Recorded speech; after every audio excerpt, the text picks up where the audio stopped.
I want to see how you think, at least, the markets are going to look today. What's your WEX word of the day? How do you see things shaping up?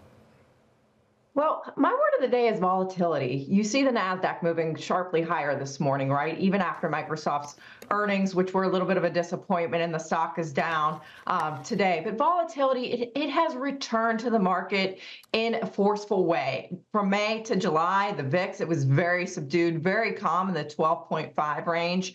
And it has since jumped. And I expect that volatility to continue with election uncertainty, weaker outlooks for Q3, and cracks in the consumer. It's going to be a choppy Q3, Frank, I believe.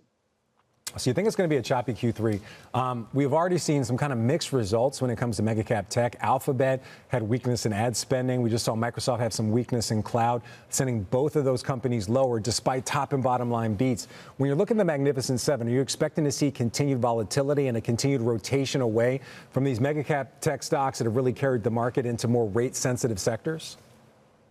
I do think that rotation is intact and is alive. I think the bar is still high. I think what we saw from Microsoft and what we learned is that we were hoping that these stocks, since they had come in since the Alphabet report, that they'd get a little bit of a reprieve and that the bar had been lowered. But I don't think that has been the case. We have seen, I will say, valuations, forward PEs for the Mag 6 at least, excluding Tesla, move about 10% lower since the beginning of this year. So there has been a bit of a movement, but I think they really are priced to perfection. They've got to be beating on all key points. Right. And I think what you saw was that happened with AMD. The semiconductor sector has done very well, but with different reactions. If you go back just 2 weeks ago, Taiwan Semiconductor, their report was just as good as AMD's, but the stock got crushed on geopolitical concerns. So again, that's the point. The volatility is here to stay, and there will be different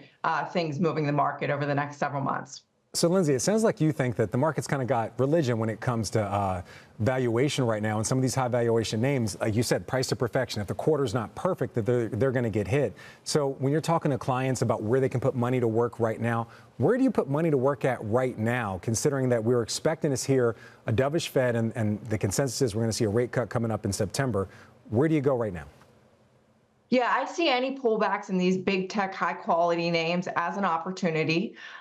So, I mean, look at Microsoft. It was down 10% before last night's report, for example. A lot of these are down near the 10% range. So I think there's opportunity there. But I also think you need the barbell effect. I think there's opportunity in the rate sensitive sectors, as well as some of the defensive sectors, like a healthcare, for example. I also like industrials for the aerospace and defense exposure there. So we're looking across the board again, that barbell One last effect. very quick question, Lindsey, we got to get out of here. What about bonds? I'm looking at the 10-year yield, 4.13, fallen significantly from where we were just a few weeks ago.